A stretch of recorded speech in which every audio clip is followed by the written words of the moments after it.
Welcome to achievers academy. आज हम start करने जा रहे हैं कूलम्स लॉ।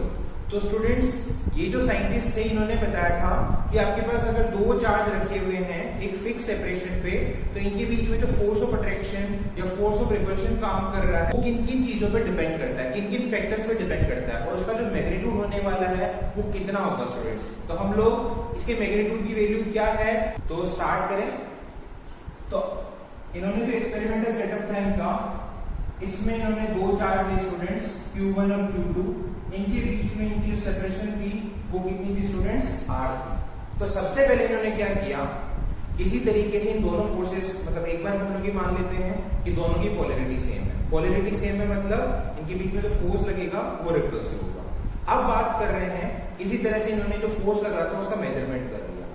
ठीक है स्टूडेंट्स, यानी इन फोर्सेस की जो वैल्यू आ रही है वो 4 न्यूटन आ रही है। यानी ये वाला जो रिपल्सिव फोर्स है वो भी 4 न्यूटन का है, ये वाला जो फोर्स है वो भी 4 न्यूटन का है, क्योंकि दोनों फोर्सेस के मैग्नीट्यूड यहाँ पे सेम होते हैं स्टूडेंट्स। अब क्या किया इन्होंने, एक एक करके एक्सपेरिमेंट किए। तो 3 अलग अलग एक्सपेरिमेंट किए। उन्होंने सबसे पहले क्या किया, आपके पास ये जो Q1 चार्ज है इसको डबल कर दिया। अगर इसको डबल कर दिया तो इन्होंने देखा कि ये जो फोर्सेस लग रहे हैं तो 4 न्यूटन से 8 न्यूटन हो गए स्टूडेंट्स, यानी जस्ट डबल हो गए। तो अगर एक चार्ज को आप डबल कर रहे हो तो जो फोर्स की वैल्यू है वो भी कितनी हो गई स्टूडेंट्स, डबल हो गई। तो यानी मैं सीधा सीधा कंक्लूजन निकाल सकता हूं कि जो फोर्स है वो किसके प्रोपोर्शनल है, चार्ज के मैग्नीट्यूड के।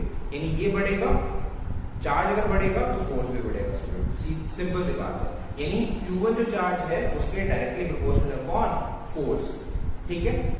सेकेंड एक्सपेरिमेंट इन्होंने जो किया स्टूडेंट, उसमें क्या किया इन्होंने, फर्स्ट वाले चार्ज को सेम रखा, डिस्टेंस को भी सेम रखा, और जो सेकेंड वाला चार्ज है स्टूडेंट्स इसको इन्होंने डबल कर दिया। अगर सेकेंड वाले चार्ज को डबल कर रहे हैं तो अभी भी इनके पास वही सेम रिजल्ट आ रहा है। यानी जो फोर्स 4 न्यूटन लग रहा था अब वो फोर्स 8 न्यूटन हो गया स्टूडेंट्स। तो इसका मतलब भी यही है कि ये वाला जो फोर्स है, जो रिपल्सिव फोर्स है, यहाँ पे लग रहे हैं क्योंकि सेम पोलैरिटी के हमने चार्ज लिए हैं।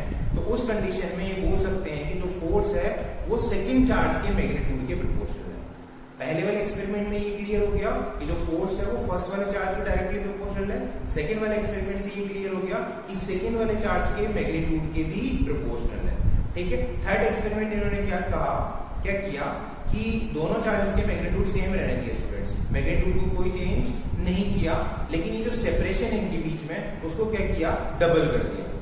अब अगर डिस्टेंस डबल हुई तो यहाँ पे जो रिजल्ट आता है स्टूडेंट्स वो फोर्स इंक्रीज होने के बजाय क्या हो गया, डिक्रीज हो गया। मैंने डिस्टेंस को इंक्रीज किया है, जो फोर्स था वो डिक्रीज हो गया। यानी इन दोनों के बीच में कैसा रिलेशन है, इनवर्स रिलेशन।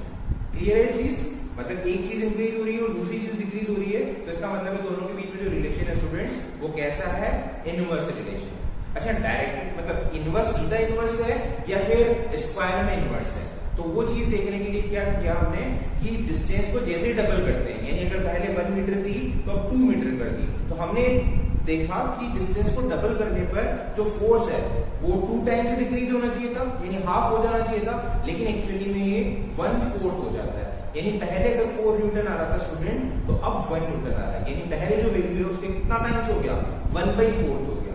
डिस्टेंस को हमने डबल किया लेकिन जो फोर्स है वो 1/4 हो गया। तो इससे इन्होंने ये कंक्लूजन निकाला स्टूडेंट्स कि जो आपके पास फोर्स है वो डिस्टेंस के स्क्वायर के इनवर्सली प्रोपोर्शनल है। तो 2 कंक्लूजन हो गए। पहली बात, ये जो फोर्स लग रहा है स्टूडेंट्स वो दोनों चार्जेस के डायरेक्टली प्रोपोर्शनल है, यानी हम लोग लिख सकते हैं कि इनके प्रोडक्ट के डायरेक्टली प्रोपोर्शनल है, साथ ही इनके बीच में जो सेपरेशन है उसके इनवर्सली प्रोपोर्शनल है। ठीक है। तो अगर हम लोग इसको कंबाइन कर देते हैं स्टूडेंट्स तो हम लोग ये देखते हैं कंबाइनिंग these 2 factors,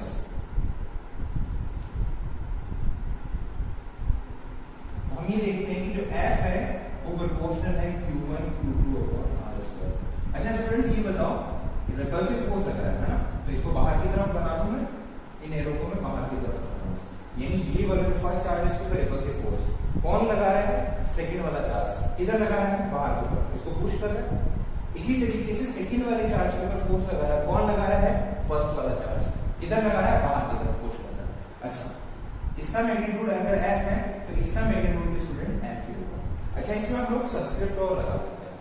ये फोर्स किसके ऊपर लग रहा है, 1 के ऊपर, कौन लगा रहा है, 2 लगा रहा है, तो इसको लिखते हैं स्टूडेंट्स हम लोग F1। फोर्स ऑन 1,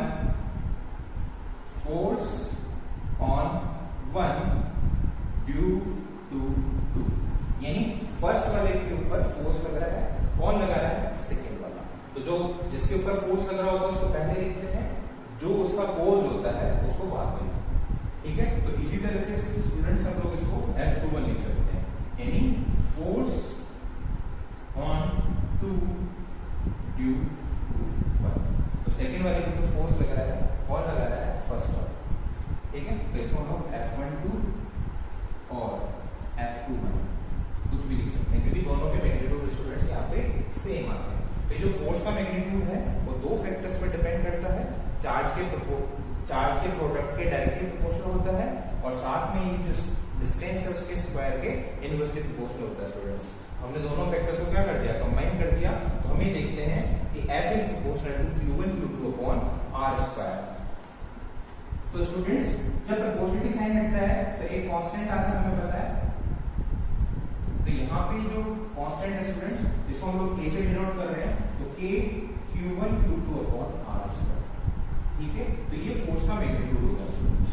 तो यहाँ पे जो रिपल्सिव फोर्स है उसका मैग्नीट्यूड हो गया K Q1 Q2 upon R square. अभी K की वैल्यू कितनी होती है वो हम लोग देख लेते हैं स्टूडेंट्स। एक बार मिटा देता हूँ उसको। ठीक है, आप स्क्रीनशॉट ले लें, इसके बाद मिटा देता हूँ उसको।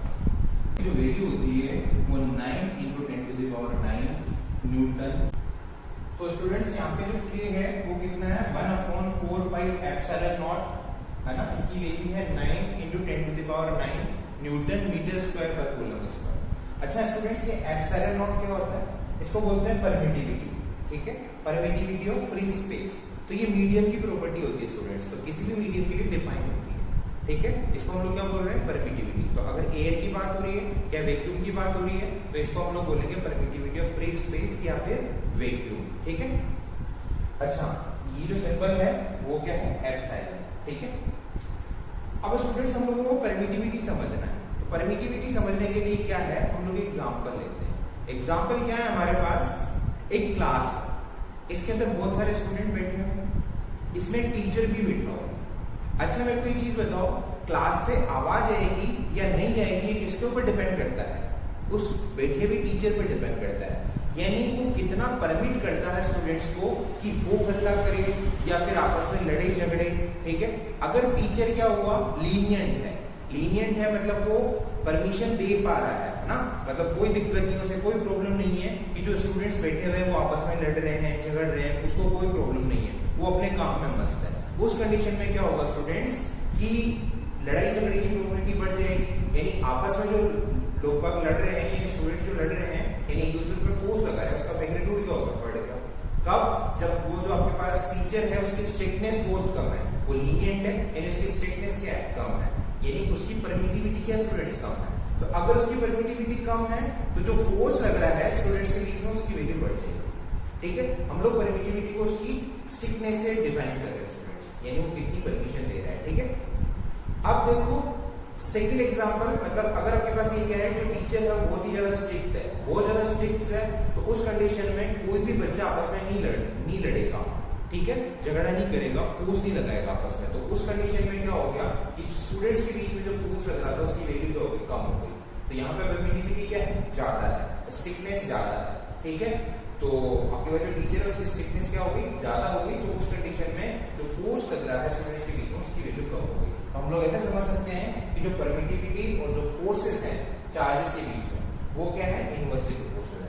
अच्छा मैं ये क्यों बोल रहा हूँ कि फोर्स डिपेंड कर रहा है? क्योंकि फोर्स इस मीडियम पे डिपेंड कर रहा है। अगर एयर में रखा हुआ है तो अलग फोर्स लगेगा, अगर इसको आपने पानी में डाल दिया तो सेम चार्जेस है, मैग्नीट्यूड आपने चेंज नहीं किया, डिस्टेंस भी आपने चेंज नहीं की, लेकिन अगर मीडियम चेंज करते हो तो फोर्स की वैल्यू चेंज हो जाती है स्टूडेंट्स। तो ये जो मीडियम है उसके ऊपर डिपेंड करता है कौन? फोर्स। तो इसलिए हम लोग ये बोलेंगे कि जो मीडियम की प्रॉपर्टी है उसको हम लोग क्या बोलते हैं? परमिटिविटी। और अगर परमिटिविटी किसी मीडियम की ज्यादा होती है तो उस मीडियम में चार्जेस को रखने पे उनके ऊपर जो फोर्स लगेगा स्टूडेंट्स उसकी वैल्यू कम हो जाएगी। ठीक है, तो परमिटिविटी को हमने क्या किया? परमिट प्लस एक्टिविटी ब्रेक करके देखा, तो यानी किसी भी एक्टिविटी के लिए परमिशन प्रोवाइड करना। तो जिस मीडियम की परमिटिविटी ज्यादा है वो क्या करता है? परमिशन नहीं देता। ठीक है, यानी दो ऑब्जेक्ट्स को, यानी दो चार्जेस के बीच में जो फोर्स लग रहा है उसको परमिशन नहीं देता, यानी बहुत हार्डली फोर्स लग पाएगा, फोर्सेस की वैल्यू कम हो जाएगी। और अगर जिसकी परमिटिविटी कम है वो इजीली परमिशन दे देता है, यानी दो चार्जेस के बीच में जो फोर्स लगता है बहुत ही हाई होता है स्टूडेंट्स। ठीक है, तो जो एयर के अंदर अगर आपने चार्जेस रखे हुए हैं तो उस कंडीशन में जो फोर्स लगता है वो सबसे ज्यादा लगता है किसी भी मीडियम में रखने के कंपैरिजन में, ठीक है। अगर आप इसको जैसे मैं कह रहा हूं कि यहाँ पे 4 न्यूटन फोर्स लग रहा है तो ये 4 न्यूटन मैक्सिमम फोर्स है इन चार्जेस के बीच में। अगर आप इनके सेटअप को चेंज नहीं करते हो, बस मीडियम चेंज करते रहते हो, तो ये जो 4 न्यूटन फोर्स है स्टूडेंट्स वो सबसे मैक्सिमम फोर्स है। बाकी अगर किसी भी मीडियम में इनको रखोगे तो फोर्सेस की वैल्यू कम ही होगी, बढ़ेगी नहीं, ठीक है। तो ये चीज आप नोट कर लो, ठीक है। अच्छा, बात आती है ये जो परमिटिविटी है वो मीडियम की अलग होती है, अलग अलग मीडियम के लिए अलग अलग होती है स्टूडेंट्स। तो हम लोग क्या करते हैं, इसको ऐसे लिखते हैं, परमिटिविटी ऑफ मीडियम, ठीक है, is equal to epsilon not into epsilon not. तो ये स्टूडेंट्स हो गया हमारे पास मीडियम की परमिटिविटी, ठीक है, permittivity of medium, permittivity of medium, medium की परमिटिविटी स्टूडेंट्स, ठीक है। अच्छा, ये क्या है, परमिटिविटी ऑफ फ्री स्पेस, यानी एयर की परमिटिविटी ऑफ फ्री स्पेस। तो स्टूडेंट्स यहाँ पे एप्सिलॉन नॉट क्या आता है, इसको हम लोग बोलते हैं रिलेटिव परमिटिविटी, इसको हम लोग रिलेटिव परमिटिविटी।